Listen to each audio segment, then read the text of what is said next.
Pegue sua Bíblia e abra comigo em Romanos capítulo 11. Romanos 11, versos 33 a 36. Romanos 11, versos 33 a 36. É minha tarefa hoje pregar nessa primeira sessão sobre a soberania inquestionável de Deus. Essa é a primeira mensagem dessa maravilhosa semana de pregações. Leia comigo o verso 33 em diante. Esta é a palavra do Deus vivo. Ó profundidade das riquezas, tanto da sabedoria como da ciência de Deus! Quão insondáveis são os seus juízos, e quão inescrutáveis os seus caminhos! Porque quem compreendeu a mente do Senhor? Ou quem foi seu conselheiro? Quem lhe deu para que seja recompensado? Porque dele, por ele e para ele são todas as coisas. A ele seja a glória para sempre. Amém. Sente-se, vamos orar. Pai Celestial, nos curvamos diante do seu trono majestoso. Pedimos suas bênçãos nessa conferência. Nessa primeira sessão, agradecemos o privilégio de estarmos com as pessoas de todo o mundo aqui. Não só pessoalmente, mas também online. Oramos para que Tu abençoes nossos estudos das Escrituras, que aumente nosso conhecimento de quem Tu és e que nos fortaleça para perseverar na fé até o fim. Que Tu recebas toda a glória, honra e louvor ao nos reunirmos nesse lugar para Te adorar. Pedimos tudo isso em nome de Cristo. Amém. Ao considerarmos o cenário desse mundo e ao olharmos para os últimos anos, especialmente aqui nesse contexto na América, temos visto todos os tipos de problemas. Controvérsias políticas, o exagero do governo, propaganda política, vimos lideranças fracassadas e controle tirânico. Temos visto crise financeira e ameaças militares. E no meio de tudo isso, o povo de Deus foi testado. Ao olharmos para o mundo que nos rodeia, vemos um aumento na perseguição entre a comunidade cristã e as últimas estatísticas que temos é de que 360 milhões de cristãos, ou seja, 1 em cada 7 crentes em todo o mundo, sofrem perseguição significativa por causa da sua fé. Todos os dias, uma média de 16 crentes são mortos por seguirem a Jesus.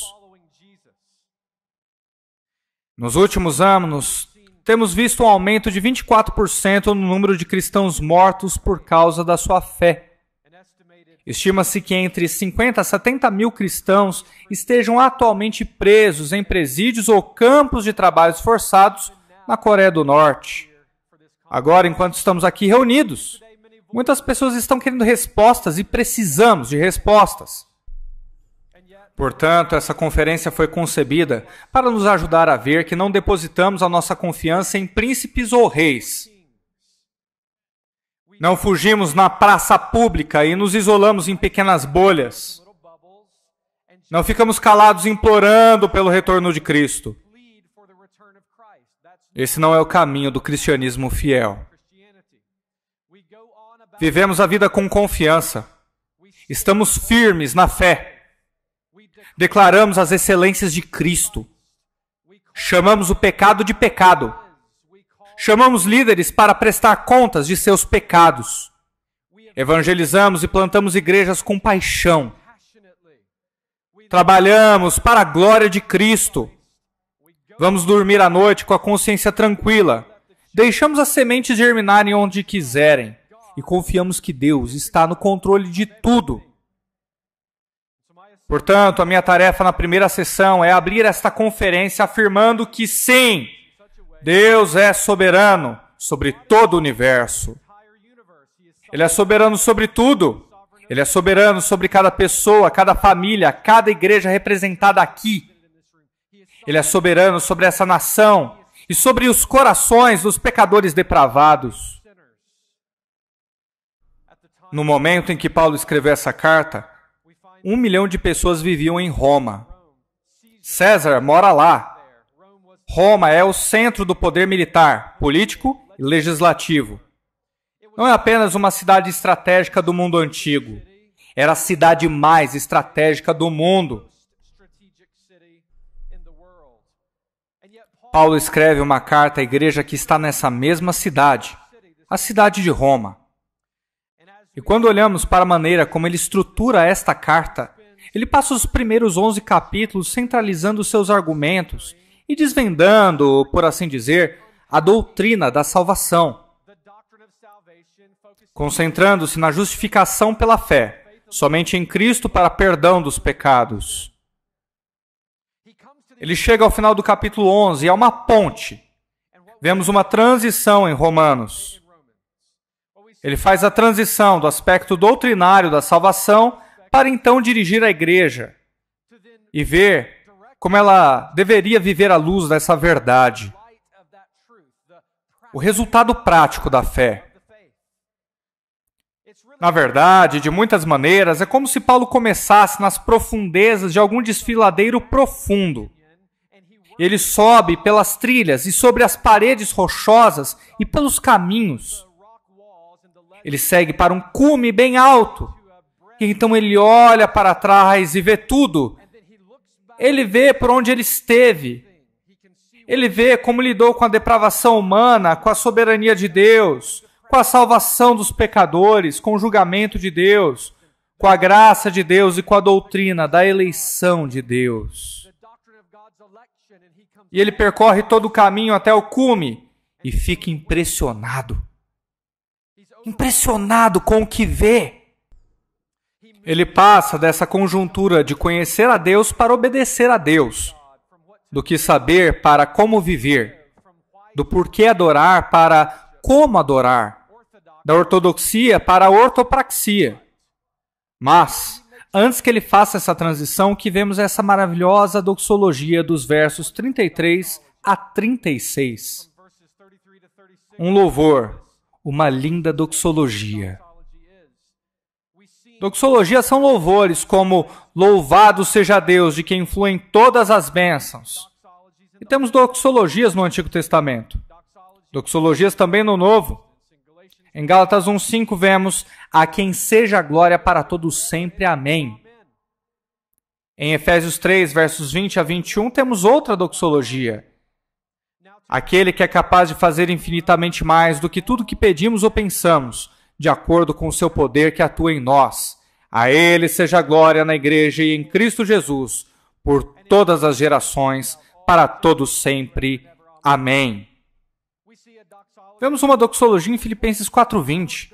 A nosso Deus e Pai seja a glória para todos sempre. Amém. Judas, versos 24 a 25 também. Aquele que é poderoso para impedi-los de cair e para apresentá-los diante da sua glória, sem mácula e com grande alegria. Ao único Deus, nosso Salvador, sejam glória, majestade, poder e autoridade, mediante Jesus Cristo, nosso Senhor, antes de todos os tempos, agora e para todos sempre. Amém. Vemos doxologia em toda a Escritura. E temos essa doxologia aqui também, maravilhosa e majestosa. Assim que chegamos ao final de Romanos 1 a 11, você pode ver que essa doxologia resume tudo o que ele escreveu para a igreja em Roma nos primeiros 11 capítulos, mas principalmente dos capítulos 9 a 11.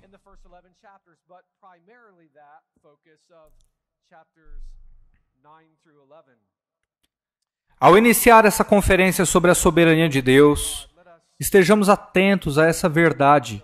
Quando chegarmos ao último sermão e ao amém final desta conferência, teremos apenas começado a arranhar a superfície dessa tremenda doutrina, a soberania de Deus.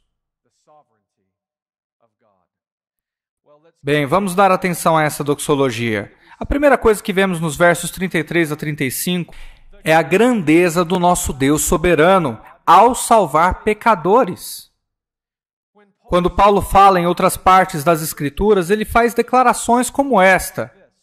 Por exemplo, ó riquezas da graça de Deus. Ele diz em Efésios 1:7, ou as riquezas da sua bondade, em Romanos 2:4.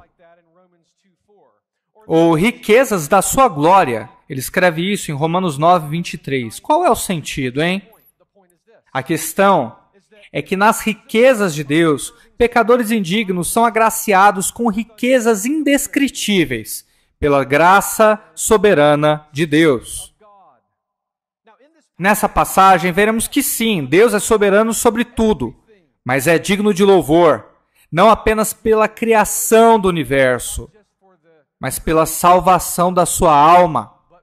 Louvado seja Deus! É por isso que ao lermos as Escrituras, vemos que Ele é um Deus soberano. Ele está no controle de tudo, mas Ele também está no controle da salvação. E é por isso que Jesus diz em Lucas 19:10, o Filho do Homem veio buscar e salvar os perdidos. É por isso que o anjo diz para José, ela dará à luz a um filho, e você lhe dará o nome de Jesus, porque salvará o seu povo dos seus pecados. Ele não diz que talvez salve, ou que poderia salvar, ele diz que salvará. Considere a grandeza de Deus nessa doxologia. Vemos a palavra profundidade das riquezas, da sabedoria e do conhecimento de Deus. Quão insondáveis são os seus julgamentos e quão inescrutáveis são os teus caminhos. A palavra é uma declaração abrangente que aponta para as profundezas das riquezas da graça de nosso Deus. Em outras palavras, nosso Deus não é um Deus que possa ser tratado como uma marionete, onde você coloca a mão e mexe. Ele não é o Deus que você pode desembrulhar no dia de Natal e depois guardá-lo novamente no dia de Ano Novo. Não, nosso Deus é soberano. Ele não é um Deus que você possa controlar, nem dominar. Ele não é um Deus que você pode manipular. Não é um velho de barba branca. Ao considerarmos o seu plano para salvar os pecadores, vemos que esse plano não é raso e nem superficial, nem sentimentalismo barato. Porque quando Paulo atinge o auge dessa grande verdade, depois de percorrer 11 capítulos que tratam da soberania de Deus e da salvação dos pecadores, a resposta dele é é indescritível. É a resposta de um homem que está verdadeiramente impressionado com a soberania de Deus em salvar os rebeldes que odeiam a Ele. E a propósito, deveríamos ter menos cultos de louvor com Temos muitos cultos com essas expressões. Vamos colocar mais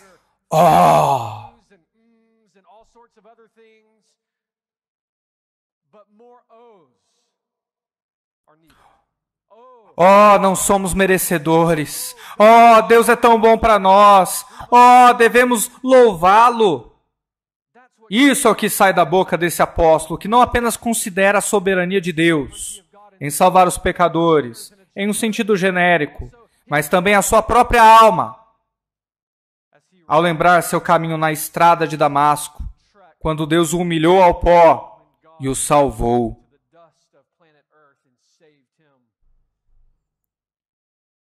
Vemos que não apenas a grandeza de Deus é considerada, mas também a grandeza de sua sabedoria profunda. Veja o verso 33. Profundidade das riquezas e sabedoria, conhecimento de Deus. Considere a profundidade. Quando pensamos em submarinos descendo abaixo da superfície do oceano, o submarino só irá até certo ponto abaixo da superfície antes de precisar de luz. Porque a falta de luz te impede de descer nas profundezas do oceano. E a pressão é tão imensa que a menor rachadura nas paredes do casco leva a uma implosão catastrófica. Recentemente, o jornal informou a implosão catastrófica do submarino que desceu sobre os destroços do Titanic.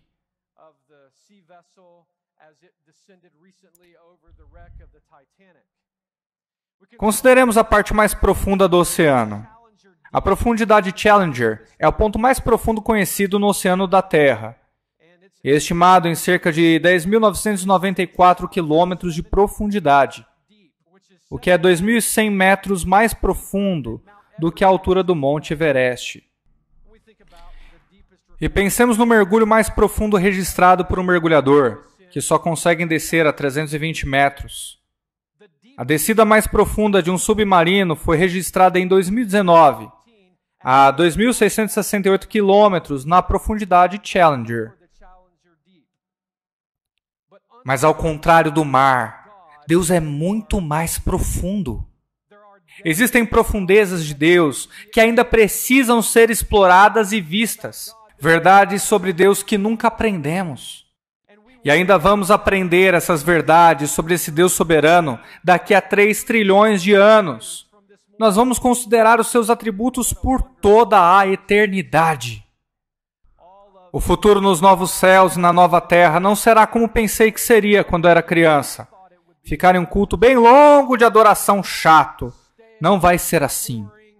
Aprenderemos quem Deus é e o conheceremos de maneiras que ainda não conhecemos, ao vê-lo face a face.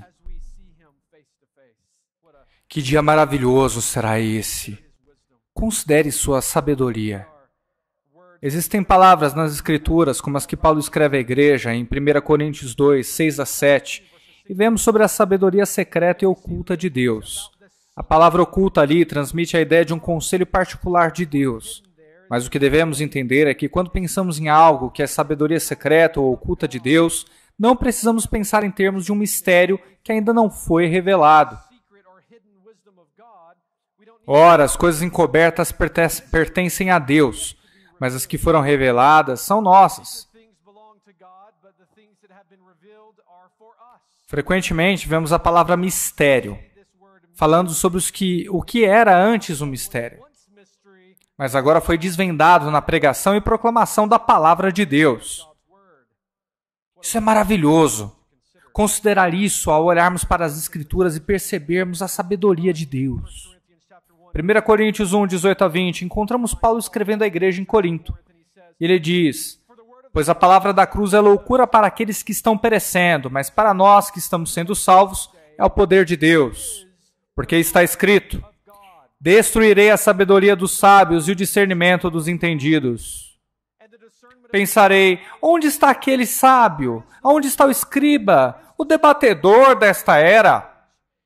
Deus não tornou louca a sabedoria do mundo? O ápice da sabedoria de Deus é a história redentora cumprida pelo Filho do Deus vivo. A grande sabedoria de Deus estava escondida, mas agora foi revelada.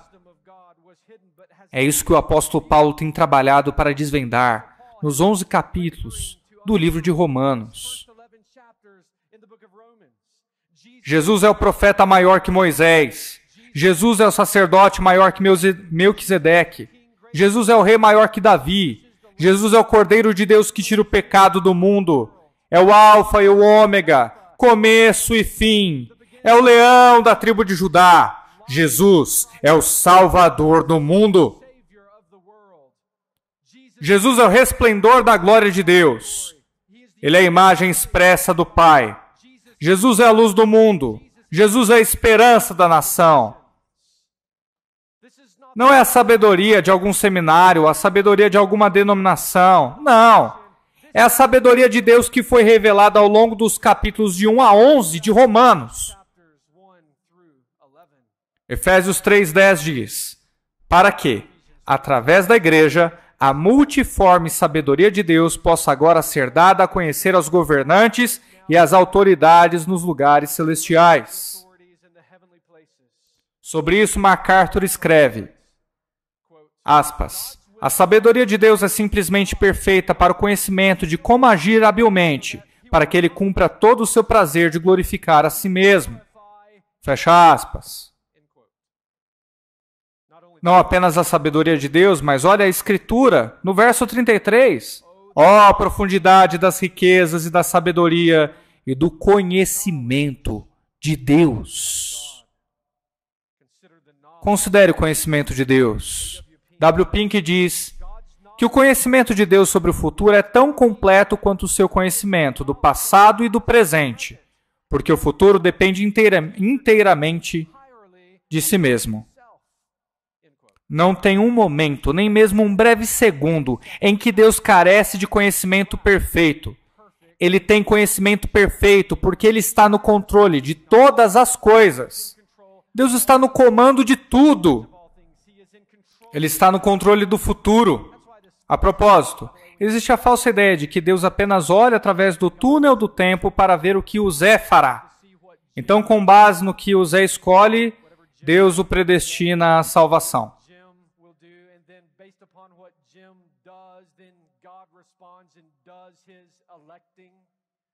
Essa não é a história da salvação. Deus está no controle de tudo. Ele não apenas conhece o futuro, vendo, possuindo pleno conhecimento dele, sem qualquer nuvem que possa impedi-lo de ver tudo como é, mas também controla como as coisas funcionam.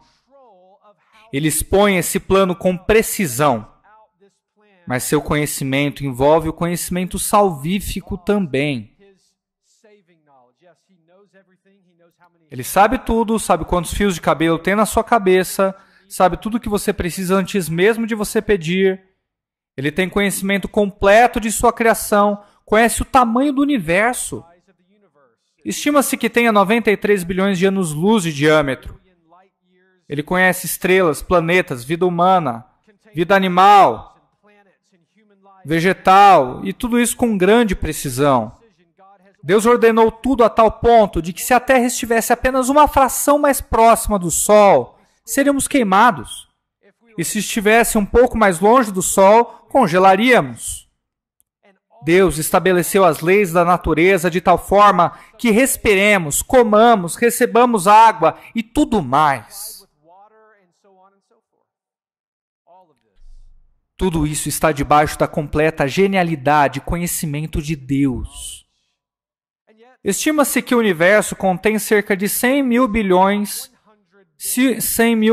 a 200 mil milhões de galáxias. E aqui estamos nós, em apenas uma dessas galáxias, a Via Láctea. E toda a sua criação é tão vasta. Mesmo quando você pensa sobre esse pequeno planetinha, o planeta Terra, considere o fato de que existem cerca de 30 mil espécies diferentes de peixes. Pense no fato de que o menor peixe do Oceano Pacífico Ocidental tem 1 centímetro de comprimento e o maior é o tubarão-baleia, que pode medir mais de 15 metros. É incrível quando você considera a vastidão do conhecimento de Deus, sua capacidade de conhecer tudo. Eu li um artigo onde eles dizem que desceram às profundezas do Challenger, no fundo do oceano, e encontraram peixes e certos tipos de peixes que nunca se viu antes. E ainda assim Deus os conhece. Deus os criou.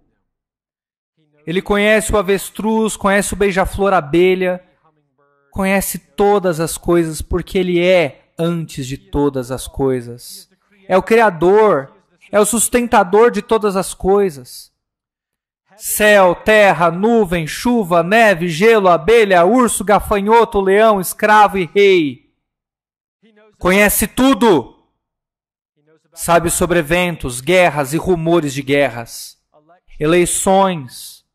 Sabe sobre tronos e reinos. Conhece o mundo invisível. Os seres angélicos e os demônios.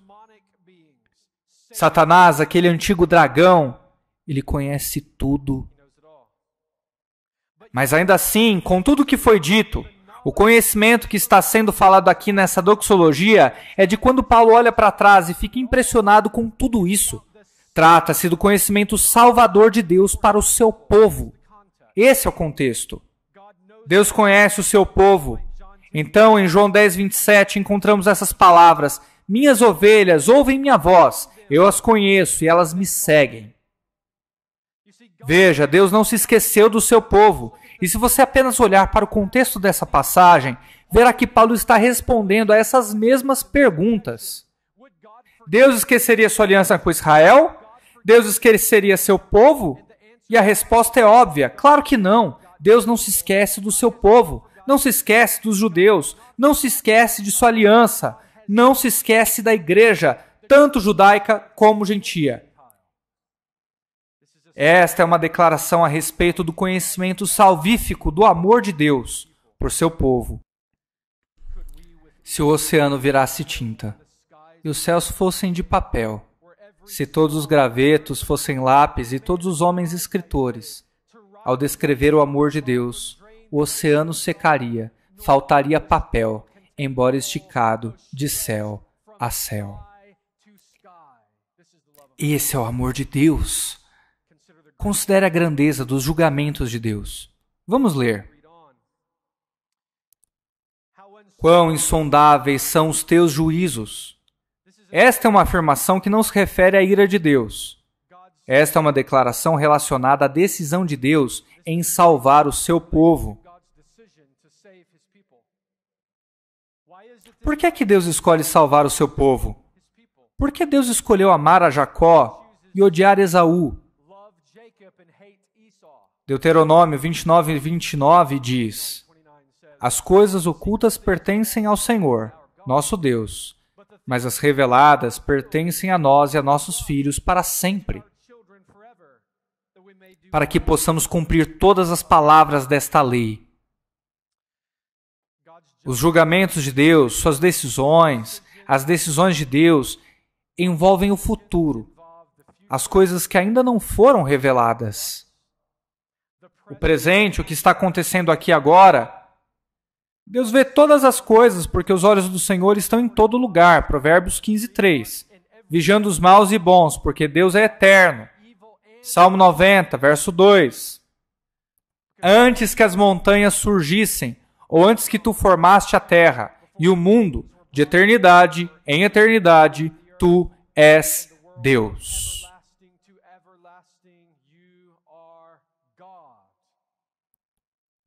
O conhecimento de Deus é perfeito, total, completo e é vasto além da medida.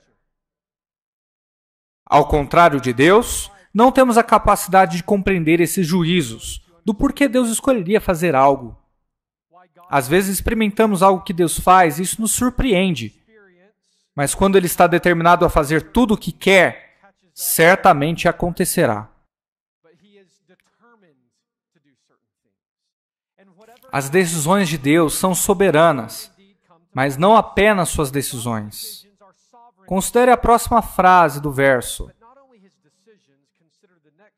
Quão inescrutável são os seus caminhos. A palavra julgamento se refere às decisões de Deus, e seus caminhos são suas ações que geram essas decisões, que realizam o que Ele está determinado a fazer. Este é o caminho que Deus percorre em sua criação para alcançar a sua glória final. E quem ousaria questionar tal coisa? Salmo 99, verso 1. O Senhor reina, tremam os povos. Ele está sentado em seu trono acima dos querubins. Trema toda a terra. Por que Deus permitiria que um furacão atingisse a costa da Flórida, destruindo casas e ceifando vidas? Por que Deus provocaria um terremoto de magnitude 6,8 no Marrocos, ceifando a vida de 2.900 pessoas? Em um minuto eles estão comendo e bebendo, e no minuto seguinte já se foram. Você percebe? Nós não entendemos essas coisas. Às vezes esses caminhos de Deus nos pegam desprevenidos.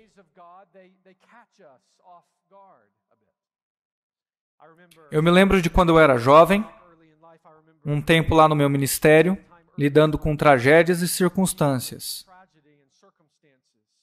Eu me lembro até do dia do meu casamento, quando meu melhor amigo, William Harrell, estava em meu casamento. Então, no mês de abril seguinte, isso foi em outubro, no mês de abril seguinte, estávamos lá, 2 jovens pregadores super sonhadores empolgados com o ministério, fazendo a obra no mesmo lugar, em Atlanta, Geórgia, e almoçando sanduíches no metrô, sonhávamos com o ministério da pregação, ministério na igreja, juntos. Saíamos nas noites de terça-feira e pregávamos o Evangelho.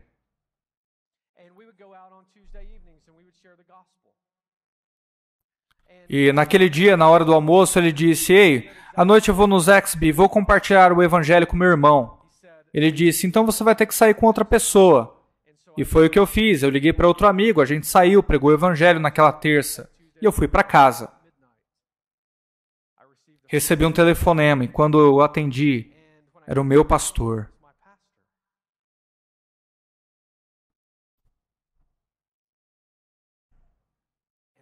Naquele exato momento, era como se eu soubesse de tudo.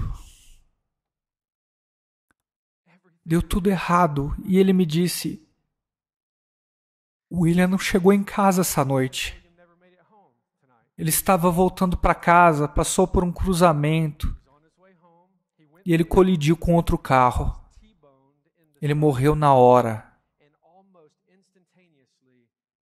Minha esposa e eu nos vestimos e fomos até a casa da sua esposa, agora viúva, com um grupo de amigos. A gente tentou ajudar ela, consolar ela, orar por ela.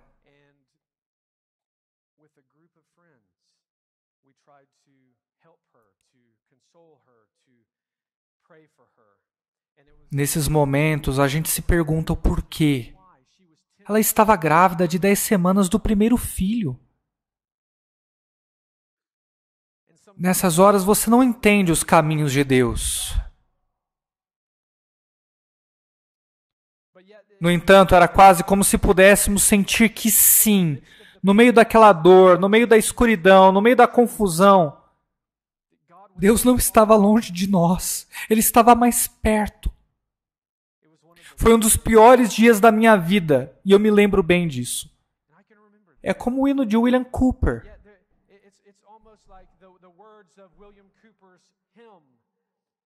Deus age de maneira misteriosa, para suas maravilhas realizar.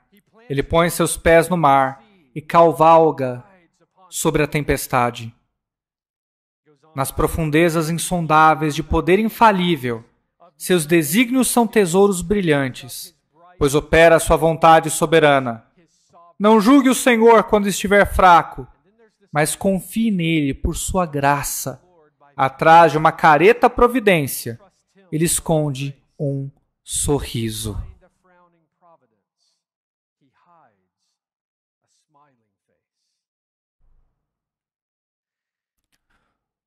No mês de janeiro seguinte, minha esposa e eu fizemos as malas, colocamos no caminhão e nos mudamos para o norte, Louisville, Kentucky, para o seminário. E fizemos novos amigos. Conhecemos um homem de quem nos tornamos muito amigos. O homem dele é Chip Thornton. Em dezembro, voltamos para casa e visitamos a família. Durante as férias de Natal, nos encontramos com a viúva de William. Carrie é o nome dela. E o nome da minha esposa também é Carrie.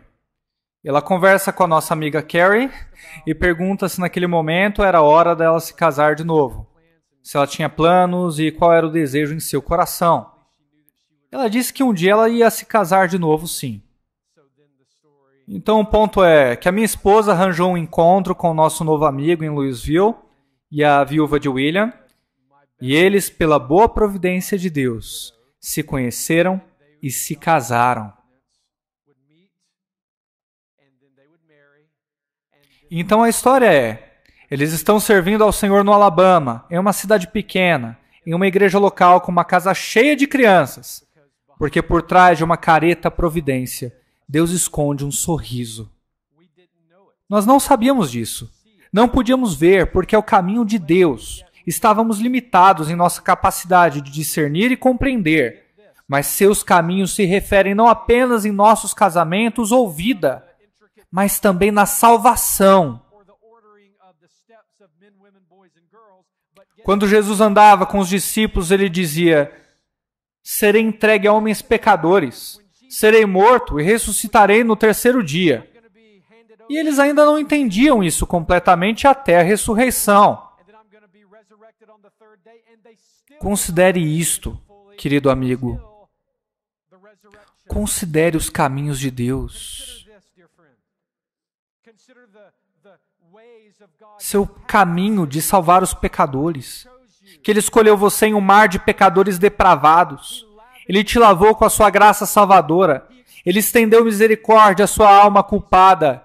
Ele te redimiu com o sangue de seu Filho para que um dia, nas eras vindouras, Ele te apresentasse impecável diante do trono do nosso Deus soberano. Esse é o caminho do nosso Deus soberano. Considere a grandeza de Deus. Há 3 perguntas para confirmar essa grandeza, versos 34 a 35. Pois quem conhece os pensamentos do Senhor, quem sabe o suficiente para aconselhá-lo, ou quem lhe deu algo para que ele precisasse retribuir depois? Vemos essas perguntas como citações de Isaías e Jó. Isaías 40:13, a João Ferreira de Almeida diz: quem guiou o Espírito do Senhor? E que conselheiro o ensinou?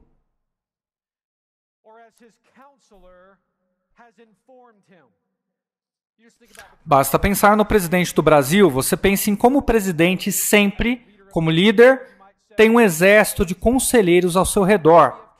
Conselheiros militares, financeiros, religiosos, de todo tipo. Conselheiros ao redor do presidente para ajudá-lo a agir de maneira correta e sábia. E ainda assim, Deus não precisa de ninguém para aconselhá-lo. Deus não pesquisa no Google. Ele não precisa bater um papo. Ele não precisa entrar no chat GPT. Ele não precisa de nada. Ele é soberano, autossuficiente, tem autoridade, não precisa ser aconselhado.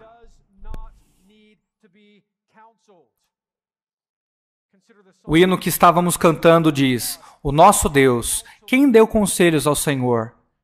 Quem pode questionar algo de suas palavras? Quem pode ensinar aquele que sabe tudo? Quem pode compreender todos os seus feitos maravilhosos? E a resposta é óbvia: ninguém. Ninguém pode aconselhá-lo. Claro, vemos uma última pergunta em Jó. Jó 41:11. Quem primeiro me deu para que eu haja de retribuir-lhe? Pois o que está debaixo de todos os céus é meu. Deus não tem dívidas. Muitos de nós têm dívidas, mas Deus não tem. Ele não nos deve nada. Ele não deve a ninguém. Ele não nos deve outro nascer ou pôr do sol. Deus não lhe deve a próxima respiração de sua vida. Deus não lhe deve nada. R.C. Sproul, ele diz, abre aspas, se existe uma única molécula dissidente no universo, uma molécula solta fora do escopo da ordenação soberana de Deus, então, senhoras e senhores, não confiem em qualquer promessa que Deus já tenha feito sobre o futuro. Fecha aspas.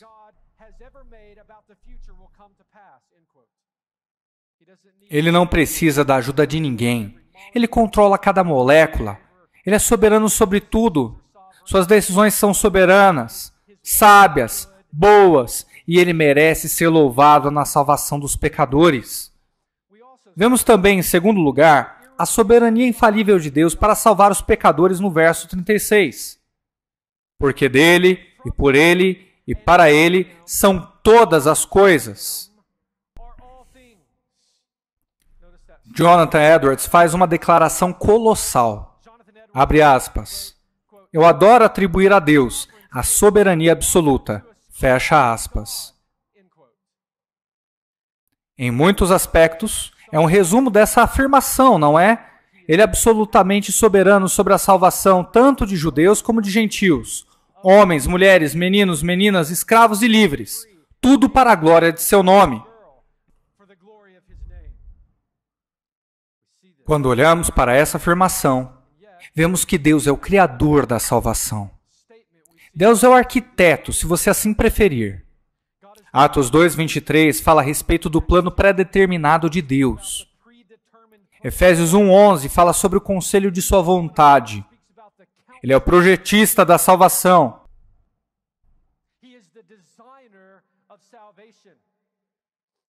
Você pode entrar em um grande edifício, observar a arquitetura, ver as esculturas em pedra, observar o acabamento, ver o contorno do edifício em si e ficar impressionado com o projeto. E talvez encontre alguma assinatura em alguma parede que fale sobre o projetista dessa linda obra. Mas olha o que Paulo está fazendo nesses 11 capítulos. Ele está vendo um Deus soberano que está no controle de todas as coisas. Um Deus soberano que agiu de maneiras que nunca poderíamos compreender, que nunca poderíamos entender totalmente. Ele é o projetista da salvação. Isso me lembra a canção de Charles Wesley em sua canção. Amor incrível, como pode? Tu, meu Deus, quis morrer por mim. Ele também é o sustentador da salvação. Ele quem sustenta. Veja, Deus não é apenas o arquiteto, o projetista, mas Ele é a fonte e o sustentador da salvação. Buda não pode salvar. Maomé não pode salvar. Alá não pode salvar. Joseph Smith não pode salvar. Mary Baker Eddy não pode salvar. Nem Charles Taze Russell. Somente Cristo pode salvar pecadores. E este é o desígnio e também a provisão de salvação de nosso Deus triuno. Que a segunda pessoa da Trindade, o Filho do Deus vivo, nasceria de uma virgem, assumiria sobre si a natureza humana e viveria uma vida sem pecado. Cumpriria a lei de Deus e seria esmagado debaixo do peso da ira de Deus Pai na cruz. Ele seria enterrado em uma tumba. Ele ressuscitaria triunfantemente no terceiro dia, provando o fato de que Ele é o verdadeiro Deus, o verdadeiro Salvador do mundo, o Cordeiro de Deus que tira o pecado do mundo. E um dia Cristo voltará, e todo joelho se dobrará, e toda língua confessará que Jesus Cristo é o Senhor, para a glória de Deus o Pai. Ele é a fonte e o sustentador da salvação. E é por isso que o anjo diz para José que Maria daria à luz a um filho, e seu nome será Jesus, ou seja, o Salvador e Cristo, que salvará seu povo de seus pecados. Ele é o Salvador e isso basta. Considere também que Deus é o objetivo da salvação. Não só dele, nem só por ele, mas também para ele. São todas as coisas. Sim, você poderia dizer que a revelação geral e a criação do universo, a pequena flor na Mata Atlântica, onde não tem sequer uma trilha por perto, e ela floresce na primavera e murcha no inverno, ninguém nunca viu, mas Deus vê. Você poderia dizer que sim, essa flor traz glória para Deus. A menor partícula flutuando da expansão do universo traz glória para Deus. Você poderia dizer até mesmo que o julgamento dos pecadores traz glória para Deus. Mas o contexto aqui é o amor salvador de Deus pelo seu povo. O objetivo final da salvação não é simplesmente nos livrar das chamas do inferno.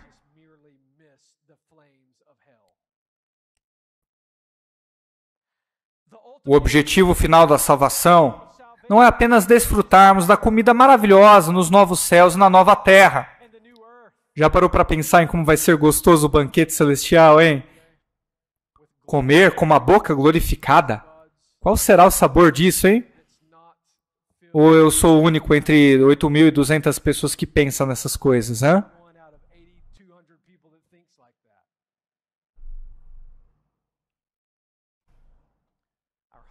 Nosso maior objetivo não é andar em ruas de ouro, mas estar com Deus.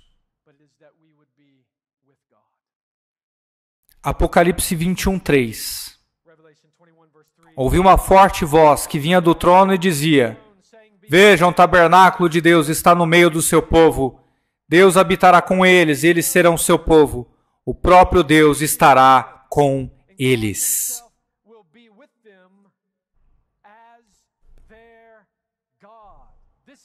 Esse é o objetivo final da graça soberana de Deus.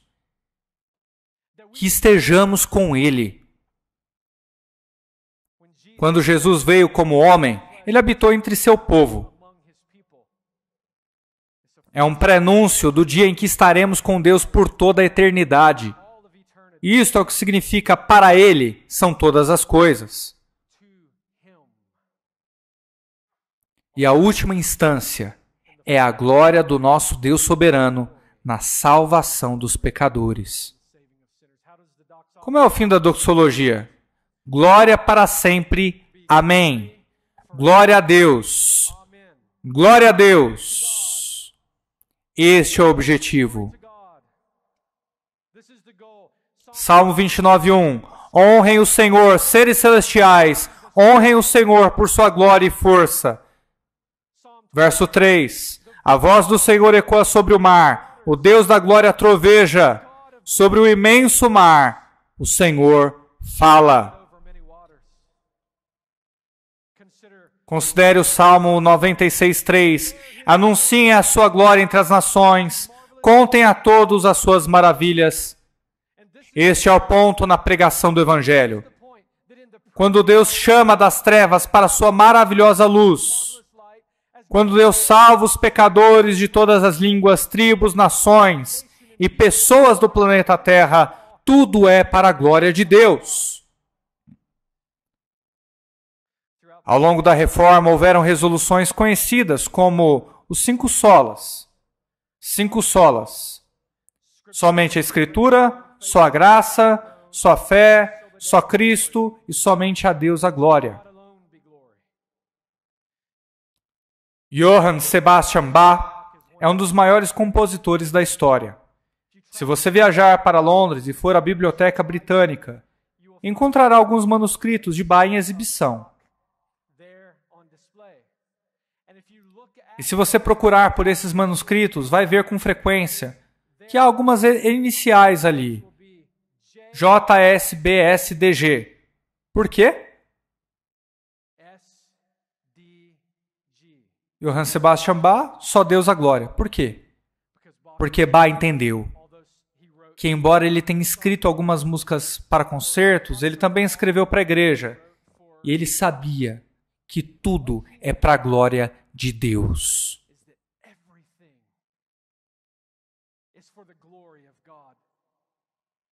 Comer e dormir para a glória de Deus. Beber e trabalhar para a glória de Deus. Casar para a glória de Deus. E escrever músicas para a glória de Deus. E não importa qual seja a sua profissão, tudo é para a glória de Deus, mas para a salvação dos pecadores também. É assim que termina essa doxologia. E é o que Paulo diz ao olhar para trás e perceber a enorme paisagem. Ele diz: para Ele a glória para sempre. Amém. Que declaração maravilhosa. Não é apenas para a glória de Deus, mas para a glória de Deus para sempre. Ao pensarmos em conferências como essa, você fica animado, empolgado, toma 3 xícaras e meia de café de manhã, quer vir logo para cá, mas pode esperar. Então, de repente, você volta para casa. Depois de alguns dias você fica, poxa, esperei 2 anos e agora acabou. Frustrante, né? Você vai dormir, mas tem decepção quando a conferência acaba. Férias vêm, férias vão, a vida vem, a vida vai, saúde vem, vai. Mas a glória de Deus nunca acaba, meus irmãos. O que é que está escrito no catecismo? Qual é a principal função do homem? Glorificar a Deus e desfrutá-lo para sempre. Então, qual é o objetivo principal da salvação? Que Deus seja glorificado. Glória sem fim, por toda a eternidade. 300 trilhões de anos na eternidade, Deus ainda será glorificado por ter morrido para salvar miseráveis pecadores. Porque Deus é o projetista e arquiteto da salvação. Deus é soberano sobre a salvação. E não tem ninguém ali que entre com orgulho pelos portões de pérolas e pelas ruas de ouro, como se tivesse recebido a Cristo e Deus tenha que aplaudir por isso. Só Deus recebe a glória. Então a palavra final, amém. É como se Paulo estivesse falando amém para a sua própria pregação. Bom, às vezes na igreja, isso é necessário. Então aprenda. Eu te encorajo, quando você ouvir a verdade, diga amém, não tem problema, pode falar. E chega ao longo dessa linda jornada, do capítulo 1 a 11, e ele vê tudo e fica impressionado. E sabe que tudo é para a glória do nosso Deus soberano.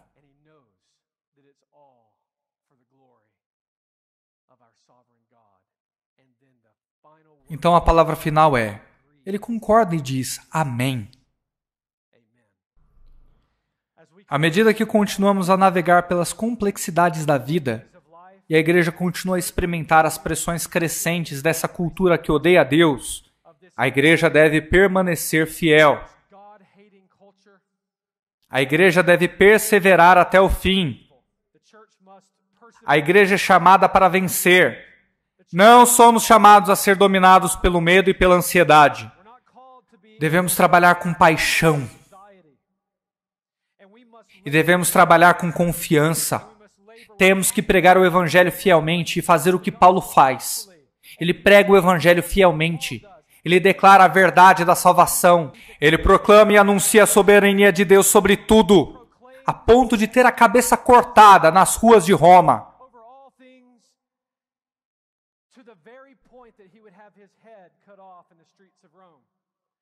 Então, queridos irmãos, entendam isso. Quando sairmos dessa conferência e voltarmos a essa cultura que odeia a Deus, você tem que se comprometer a ser fiel até o fim, com confiança de que nosso Deus é soberano. Ele é soberano sobre o universo, sobre a salvação dos pecadores. Para você que está plantando igrejas, eu sei que você ora com a sua equipe para que Deus faça a sua igreja crescer, mas você precisa ser fiel, evangelizar e compartilhar o Evangelho. Não confie na sua estratégia, confie no nosso Deus soberano.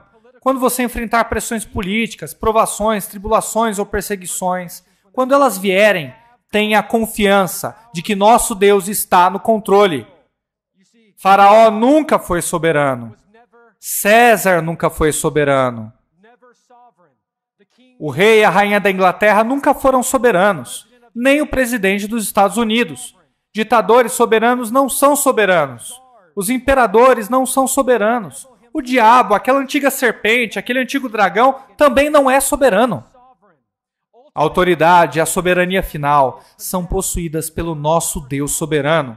Seu trono é elevado, sua autoridade nunca termina, seu trono é eterno, todo louvor, honra e glória seja ao Deus soberano para todos sempre. Amém.